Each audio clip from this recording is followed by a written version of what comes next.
The topic of our discussion today is gender relations in early medieval Indian society. We have with us today Dr. Vishnupriya Boshak, who will be talking to you on this issue, and Dr. Shayantani Pal and myself, Shuchandra Ghosh, will be participating in the discussion. So, Dr. Boshak, may I request you to please initiate the talk? Hello students. Today we are going to talk about gender relations in early medieval Indian society. Now, any discussion on gender relations in early Indian society has to start with the Altaker paradigm, which Altaker basically wrote this very important work, The Position of Woman in Hindu Civilization, in 1938, and he wrote it in a basically nationalist context. Now, ever since then, this was definitely a seminal work, but ever since then there has been a lot of debates about the subject. Right. So, that is why this work is so important. It was the starting point of debate. Now, in this is a very, he gives a general survey of women, as you can make out in what he's saying, Hindu civilization. He's seeing women as basically passive recipients, their status and position being controlled by circumstances related to the patriarchal ideology. So, the position of woman, institutions like marriage and family are basically seen as monolithic entity.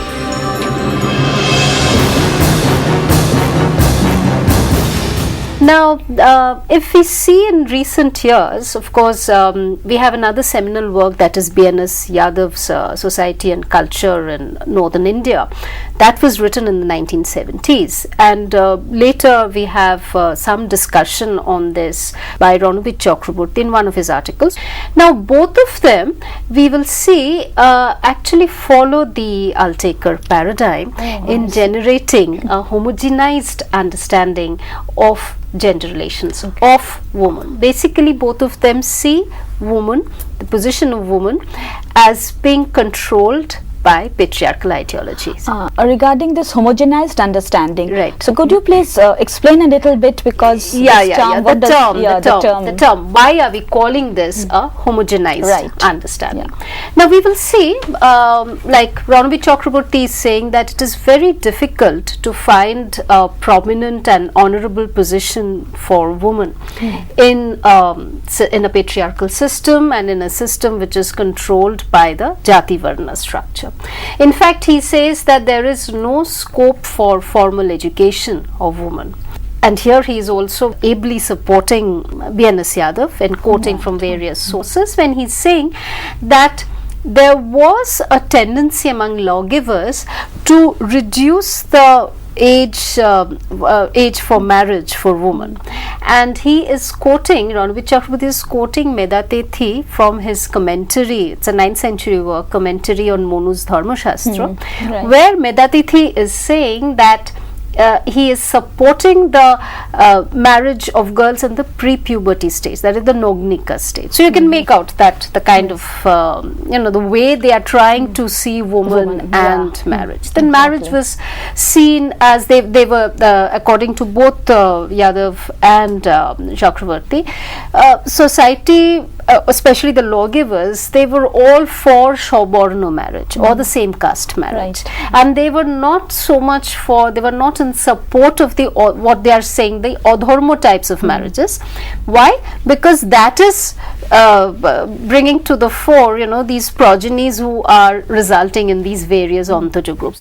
Remarriage Chakraborty is in fact saying that, very interestingly, he is looking at this Nagarakhanda section of the Skanda Puran, and there he is saying, he is talking about these two more forms of marriage apart from those 8 forms, the Pratibha and the Ghaton, and this is possibly an indication of regional variation, because this section can be situated in Western India. So, we talk about regionalism in early medieval its variation Indian. Was a very important thing in the early medieval society scenario. So, this is how they are actually talking about a homogenized understanding of woman and family.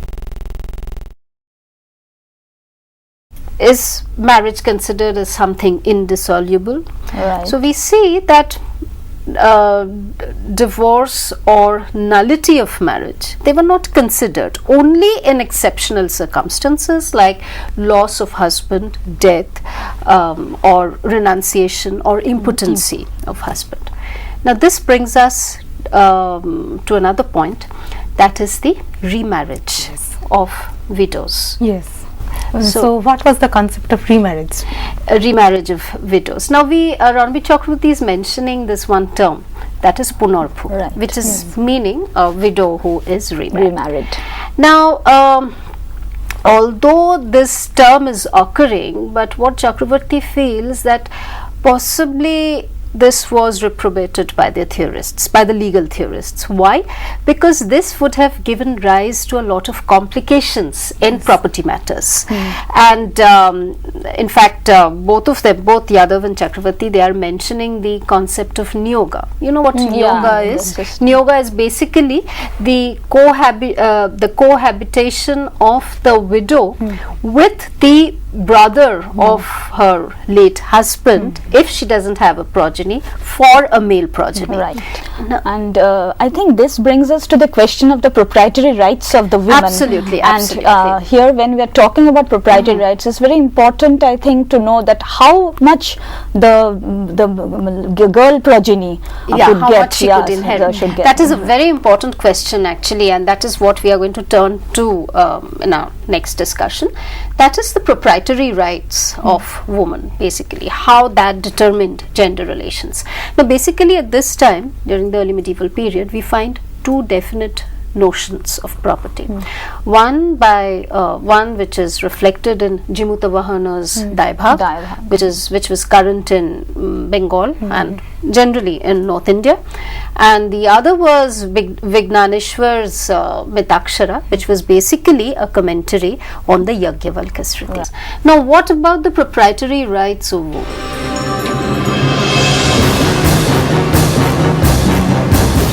Jimutavahan, I mean, it is very categorically stated in Daibhag that the woman has every right to give, sell and enjoy her Streeton. Streeton basically means the gifts which are bestowed on the girl prior to her marriage by her parents, during her marriage by her husband and her in-laws, and after her marriage as well. And this is something that is considered to be her absolutely her own sort of thing.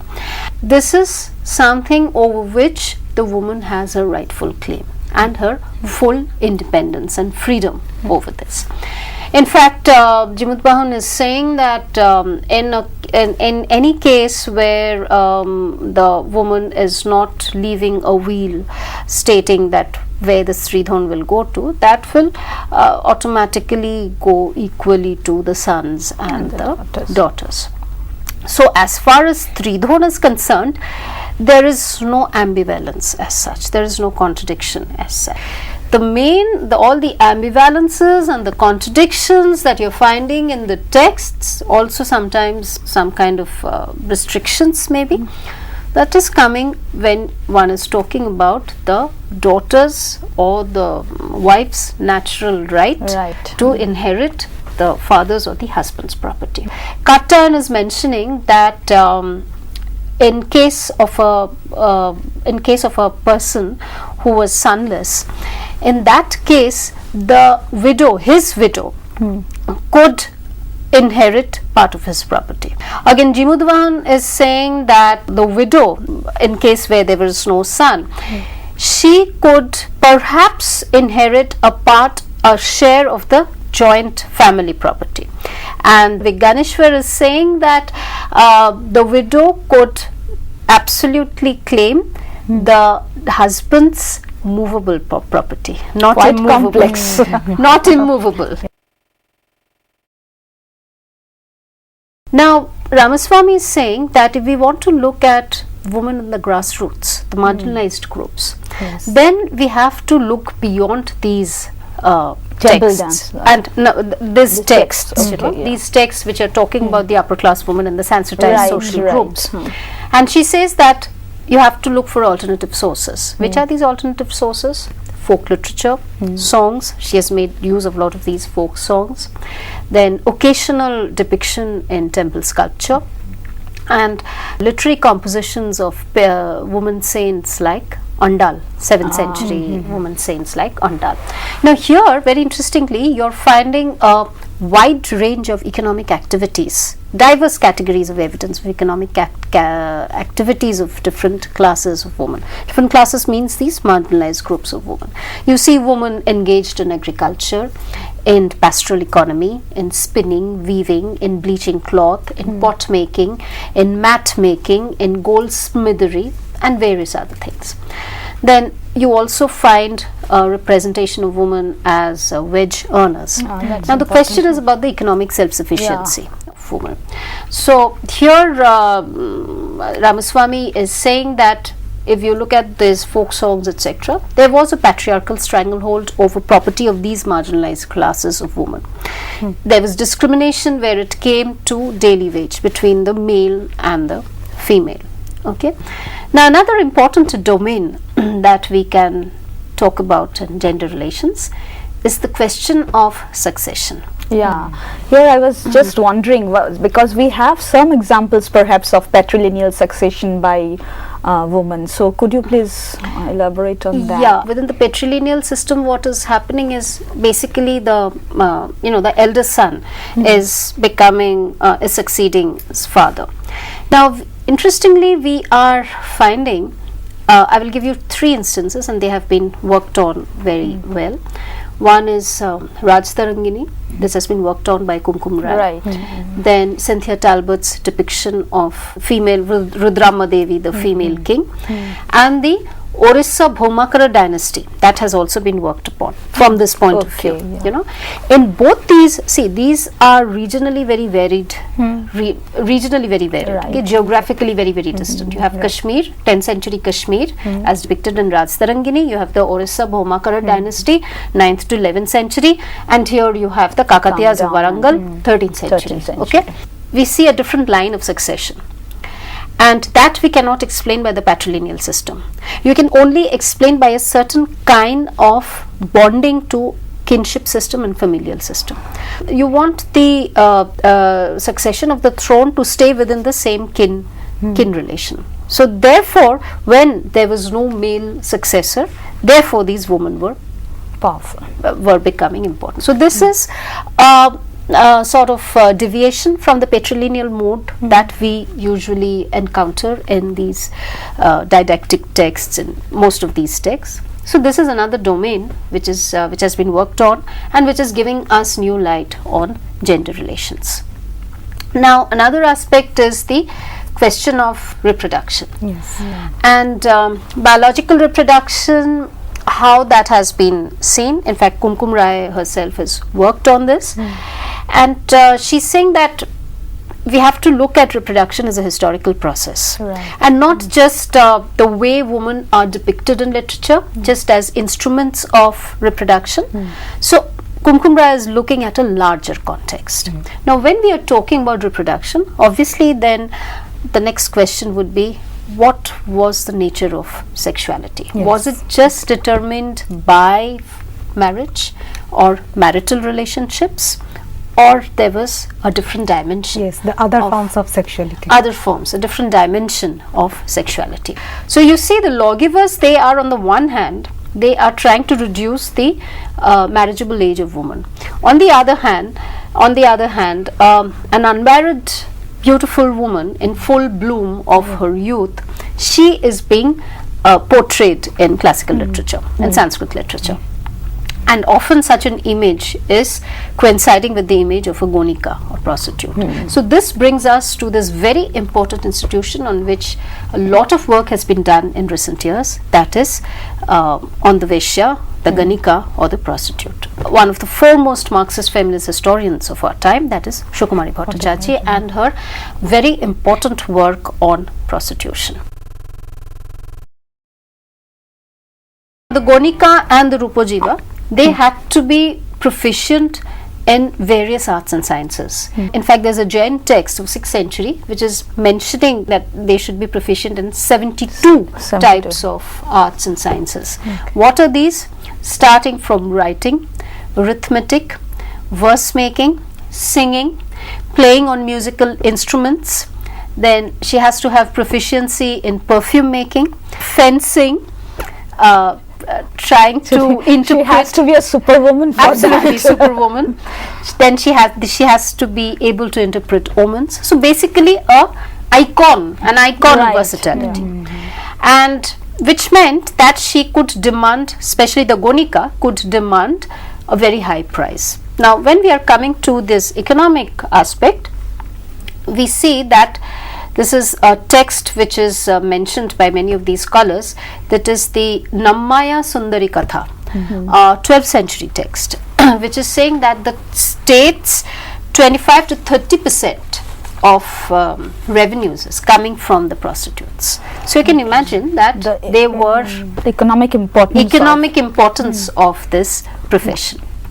And then we see that from there one would like to know what kind of proprietary rights they had. Now Bhattacharya is saying that perhaps the Guernica was full mistress of a property, but then there is another text called the Kuttani Mata, which is again a famous early text, medieval text, and that is talking about the plight of the prostitutes who in their old age, when they had nothing to fall back on, describes the plight of these classes of women. But perhaps institutionalized prostitution, where you find the Guernica, perhaps they escaped this plight. Then we also get to know about the household of the prostitute, basically where the mother reigned supreme. The mother was called Kuttani. Okay, then there were brothers, sisters, her sons and daughters, mostly perhaps illegitimate, and so this is the entire household. Then you had people like the Vitas, they are called Vita. They were basically the hangers-on, because they used to hang around the prostitute, and they did a lot of, they were very eloquent in their speech, etc. So this is the kind of household, a supportive structure in which the client stepped in, and the client basically, if there was any misbehavior on his part, he also had to pay some fines. So we get such instances. That the fines are sanctioned by the state. The state, in fact, I mean, it is there.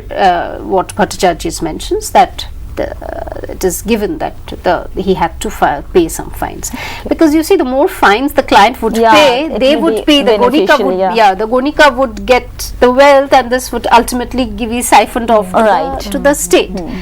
So this is the kind of picture that we are getting, and Sukumari Bhattacharya is saying that, in fact, this is one of the main premise, this is the chief premise of her work, that prostitutes were basically exploited by the patriarchal system. They were victims of the patriarchal system, that they had no option but to sell themselves, and generally they could choose their own customers, but they could not refuse if the king forced them to have a client. And all the didactic texts, they are full of contempt for the prostitute. In fact, some of them even went to the length of saying that murder of a prostitute is not considered to be a crime. All these texts are talking about her deceit. And at the same time, you find that in Rajtarangini you have King Lalitapita. He would befriend anyone who would be proficient in courtesan lore and clever at jokes. So you see, you also have this, what Sukumari Bhattacharya is saying, you also have this ambivalence in, as reflected in texts, that here was a woman who was giving a lot of revenue to the state, who again, for whom there was a lot of contempt. At the same time, she was sort of presented a vision of an alternate sexuality, to whom all these men flocked when they wanted to escape the drudgery of their marriage. Mundane life. So this is how Sukumari Bhattacharya is saying that, they are victims. Her work is raising a lot of possibilities of future research, is a very important work, and also perhaps there can be some, she has been questioned where her basic premise is concerned, especially by a young scholar called Shalini Shah. Shalini is saying that we cannot take the prostitute to be just a victim of the patriarchal system. In fact, she is saying, taking into consideration recent works on prostitution, many of them recent on the recent state of prostitution, 19th or 20th century. But taking cue from these works, she is saying that the Guernica, she is analyzing the classical Sanskrit literature from 7th to 13th century, and she is restricting her discussion to the Guernica who in return for sexual favors got money. So she feels that the other categories that Bhattacharya is mentioning, she doesn't consider them to be part of the institutionalized prostitution. So Shalini is saying that the Guernica, she could create a counterculture.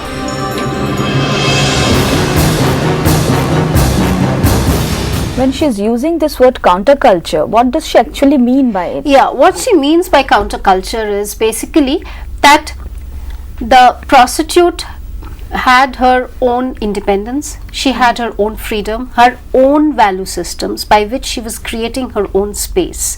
So, in fact, what is interesting is she's using sometimes the same text that Shukumari Bhattacharya is using. Just both of them are analyzing from different angles. Okay. So you see, this is the very tricky part about ancient texts, ancient Indian texts, that there is the interpretation varies, and there can be a lot of reading in between the lines and a lot of reading of the texts. So she's saying that the kind of depiction that you have of the prostitutes in the literature, basically written by these male elite sections, that is their reaction to the freedom and the independence that the prostitute had. So they were threatened.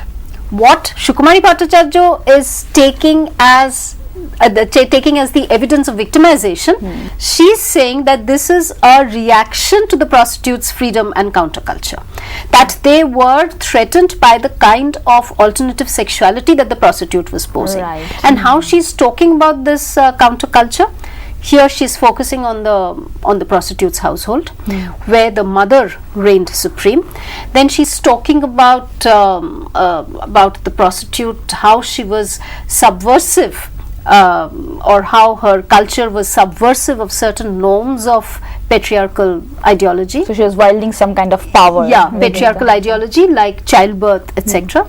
Then how she dominated, how she could control her artha and dharma, and which was very different from the Kulabodhu, and definitely the way she could project her sexuality, the way she could command her sexuality. And here one of the finest, I would say, expositions of prostitution, which both Bhattacharya and Shalini mention, is Shudraka's Mrityakartikam. Now this text is basically slightly before our period, but the kind of depiction that you have about the relationship between Charudatto and Basanta Sena, I think that holds good for what the Guernica Vritti was basically like. So this, I feel, is a very interesting dimension of sexuality that we are getting. Now I will just end with a few other areas of research which are redefining gender relations. One is the woman's sacred space, and here you have very interesting work again by Vijaya Ramaswamy in South India, where she is trying to see the woman's sacred space in Bhakti movement and in Virashaiva movement. And then another important area of research that Kumkum Roy is pointing out in her very enlightening discussion that she's giving in her editorial in Woman in Early Indian Society, where she's talking about the multiple manifestations of the goddess. And she's saying that there's a lot of work on this, and there's a lot of study of these goddess cult, but the problem is when in some of the studies there is a tendency to equate the divine with the human. So one has to be careful in that. So with this, I think we can end today's discussion, and I would just like to, just to sum up, I would just like to highlight the important point that we started with Altekar. Yeah. So you can make out that it is very difficult to just think of woman per se.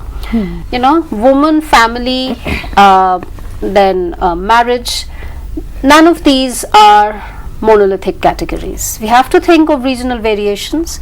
We have to go beyond a homogenized understanding when we are talking about gender relations in any part, any time, especially in the early medieval Indian society.